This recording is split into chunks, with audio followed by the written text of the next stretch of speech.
ఎవరి సుప్రీంకోర్టు విశ్రాంత న్యాయమూర్తి, రిటైర్డ్ జస్టిస్ ఆఫ్ సుప్రీంకోర్ట్, అలాగే ఎవరి మాజీ అడ్వకేట్ జనరల్ ఎవరో మీకు నేను వెల్లడిస్తా. కాకినాడ పోర్టు వ్యవహారంలో ఒక కొత్త విషయం తెలిసింది. దీని సందర్భం ఏంటో వివరిస్తా. ముందు కాకినాడ పోర్టు, కాకినాడ సెజ్ ఈ రెండింటి ఓనర్ అయినటువంటి కేవీ రావు, కర్నాటి వెంకటేశ్వరరావు అనే ఆయన్ని బెదిరించి అరబిందో సంస్థ వాళ్ళు వాటిని లాగేసుకున్నారు, ఏదో కొంచెం ముట్ట చెప్పి అనేది ఆరోపణ. ఈ మేరకి కేవీ రావు కంప్లైంట్ ఇచ్చాడు ఏపీసీఐడి వారికి. వారు కేసు నమోదు చేసి విచారిస్తున్నారు. ఈ సందర్భంలో నిందితుల్లో ఒకరైన విక్రాంత్ రెడ్డి, ఆయన A1గా ఉన్నాడు ఇందులో, అక్యూజ్ నెంబర్ 1. ఆయన హైకోర్టుకు వెళ్ళాడు, నాకు యాంటిసిపేటరీ బెయిల్ కావాలి అని. కేవీ రావు గారి ఆరోపణ ఏంటంటే, విజయసాయి రెడ్డి అల్లుడి కంపెనీ అయినటువంటి అరబిందో వాళ్ళు నన్ను బెదిరించి అప్పటి జగన్మోహన్ రెడ్డి ప్రభుత్వం అండతోటి నా పోర్టుని, నా స్పెషల్ ఎకనామిక్ జోన్ని లాగేసుకున్నారు అని. ఇందులో ప్రధాన పాత్ర వహించిన వ్యక్తి వై విక్రాంత్ రెడ్డి. ఎవరి వై విక్రాంత్ రెడ్డి? జగన్మోహన్ రెడ్డి గారి బాబాయ్ వైవి సుబ్బారెడ్డి గారి కొడుకు. ఈ ఆరోపణలో ముఖ్యమైన విషయం ఏంటంటే, అంతకుముందు కేవీ రావుని ఏ విధంగా జగన్మోహన్ రెడ్డి ప్రభుత్వం బెదిరించింది అంటే, పోర్టు మీద పీకేఎఫ్ శ్రీధర్ అండ్ సంతానం అనే ఆడిటింగ్ కంపెనీతోటి ఆడిటింగ్ చేయించి మీరు ప్రభుత్వానికి 965 కోట్ల రూపాయలు ఎగ్గొట్టారు అనేటువంటి ఒక రిపోర్ట్ ఇప్పించారు. మీరు కనుక మాకు అమ్మకపోతే, మీరు చెప్పిన వాళ్ళకి అమ్మకపోతే 965 కోట్ల రూపాయలు కట్టాలి ఫైన్గా, ప్లస్ మీరు వైలేషన్ చేశారు అనేటువంటి పేరుతోటి మిమ్మల్ని, మీ కుటుంబ సభ్యుల్ని కూడా తీసుకెళ్ళి బొక్కలా వేస్తాం, మీకు అది కావాలా, లేదు మాకు అమ్ముతారా అని బెదిరించారు అనేది కేవీ రావు గారి ఆరోపణ. ఇందులో కీలకమైన అంశం ఏంటంటే, 965 కోట్ల రూపాయలు మీరు ప్రభుత్వానికి ఎగ్గొట్టారు అని ఆడిటింగ్ కంపెనీ ద్వారా ఇప్పించినటువంటి రిపోర్టు. ఇప్పుడు జగన్మోహన్ రెడ్డి ప్రభుత్వ ఆధ్వర్యంలో విజయసాయి రెడ్డి గారు, విక్రాంత్ రెడ్డి గారు వీళ్ళంతా బలవంతం చేసి తీసేసుకున్నారు, బాగానే ఉంది. కానీ ఈ 965 కోట్ల రూపాయలు మీరు ప్రభుత్వానికి చెల్లించాలి అన్నారు కదా, మరి కొత్తగా తీసుకున్న వాళ్ళు కూడా చెల్లించాలి కదా అప్పుడు. అయితే ఇక్కడ ఏం చేశారంటే ఒక గమ్మత్తు, వీళ్ళు ఎక్వైరీ చేసిన తర్వాత కాకినాడ పోర్టుని 480 కోట్లకి, కాకినాడ సెజ్ని 12 కోట్ల రూపాయలకి లాగేసుకున్న తర్వాత అంతకుముందు ప్రభుత్వం డిమాండ్ చేసినటువంటి 965 కోట్ల రూపాయలని 9 కోట్ల రూపాయలకి తగ్గించారు. చూడండి, ఎక్కడ 965 కోట్లు, ఎక్కడ 9 కోట్లు. 9 కోట్లు ప్రభుత్వానికి కడితే చాలు, మాఫీ అయిపోతుంది అంతా. 965 కోట్లు కట్టకల్లా. ఎందుకని? ఇప్పుడు వీళ్ళ చేతుల్లోకి వచ్చింది కాబట్టి.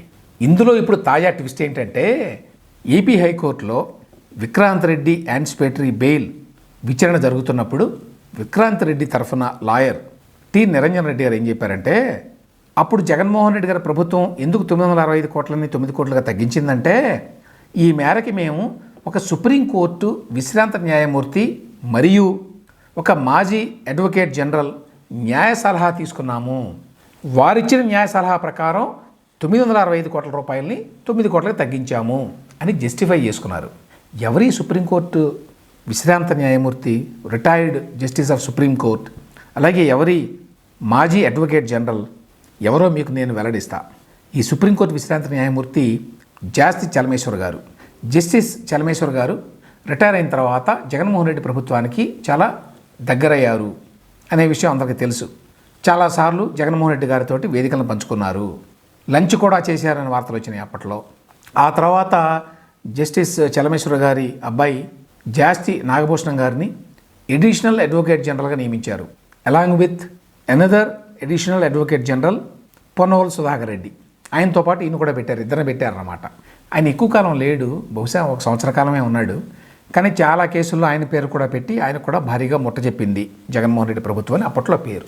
సో ఈ జస్టిస్ చలమేశ్వర గారు ఇచ్చినటువంటి న్యాయ సలహా మేరకు 960 కోట్ల రూపాయలు ఏదైతే డిమాండ్ నోటీస్ ఇచ్చారో కాకినాడ పోర్టుకి, దాన్ని అరబిందో వారు ఎక్వైరీ చేసిన తర్వాత 9 కోట్లకు తగ్గించారు అనేది ఇప్పుడు ఎక్స్ప్లెనేషన్. మొత్తం 2 ఒపీనియన్స్ తీసుకున్నామని చెప్పారు. ఒకటేమో జస్టిస్ చలమేశ్వర గారి ఒపీనియన్, ఎందుకంటే ఆయన సుప్రీంకోర్టు మాజీ న్యాయమూర్తి. రెండోదేమో మాజీ ఏజీ అని చెప్పారు కదా, ఎవరి మాజీ ఏజీ అడ్వకేట్ జనరల్? ఆయన పేరు సివి మోహన్ రెడ్డి గారు. ఈ మోహన్ రెడ్డి గారు వైఎస్ రాజశేఖర రెడ్డి గారి హయాంలో అడ్వకేట్ జనరల్గా పనిచేశారు. ఆ తర్వాత జగన్మోహన్ రెడ్డి గారు అధికారంలోకి వచ్చిన తర్వాత ఏపీలో ఏపీ గవర్నమెంట్ తరఫున చాలా పెద్ద పెద్ద కేసుల్లో లాయర్గా ఉండేవారు. చాలా భారీ ఎత్తున ఆయనకి పారితోషికం కూడా ఇచ్చారు అప్పట్లో. సో వీరిద్దరి న్యాయ సలహా ప్రకారం జగన్మోహన్ రెడ్డి గారి ప్రభుత్వం 965 కోట్ల రూపాయల డిమాండ్ నోటీస్ని కాకినాడ పోర్టుకి 9 కోట్లకు తగ్గించింది. ఈ విధంగా న్యాయ సలహా తీసుకొని చేస్తూ ఉంటారు. గవర్నమెంట్ కావచ్చు, ప్రైవేట్ సంస్థలు కావచ్చు, ఈ విధంగా న్యాయ సలహా తీసుకొని ఆ మేరకు మేము యాక్ట్ చేసామని చెప్పుకోవచ్చు కోర్టులో తర్వాత ఏదైనా గొడవ వస్తే. అదే విధంగా చేసింది జగన్మోహన్ రెడ్డి ప్రభుత్వం. అయితే వాళ్ళు ఊరికే న్యాయ సలహా ఇవ్వరు, గుర్తుంచుకోండి.